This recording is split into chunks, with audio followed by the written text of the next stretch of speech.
ಮಾಜಿ ಸಚಿವರಾದ ದಿವಂಗತ ಶ್ರೀ ಎಸ್.ಆರ್. ಕಾಶಪ್ಪನವರ್ ಅವರ ಪುಣ್ಯ ಸ್ಮರಣೆ ನೆನಪಿಗಾಗಿ ಕಲಾರತ್ನ ಪ್ರಶಸ್ತಿ ಪುರಸ್ಕೃತ ಶ್ರೀ ಹರ್ಷ ಅವರ ಬಳಪ ಚಿತ್ರಕಲೆಯಿಂದ ಮೂಡಿ ಬಂದ ಚಿತ್ರಪಟವನ್ನು ಏಳುಕಲ್ ನಗರದ ಉದ್ದಿಮೆದಾರರಾದ ಶ್ರೀ ಶಿವರಾಜ ಅಕ್ಕಿ ಅವರು ಅರ್ಪಿಸಿದ್ದಾರೆ.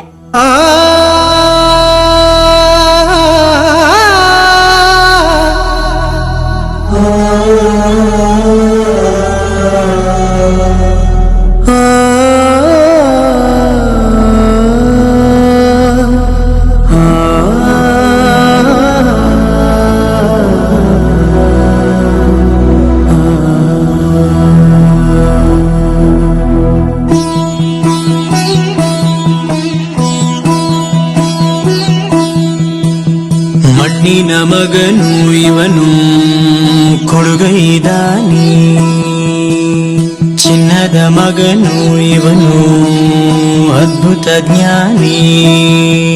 ಜನಸೇವೆಗೆಂದೇ ಹುಟ್ಟಿರುವ ದೇವರ ಕುಲವೋ, ಇವರ ನೆರಳೆ ಬಡವರಿಗೆ ನೂರಾನೆಯ ಬಲವೋ. ಈ ಮಣ್ಣಿಗೂ ಇವರ ಋಣವೈತೆ, ಪ್ರತಿ ಉಸಿರು ಇವರನೆ ನುಡಿದೈತೆ.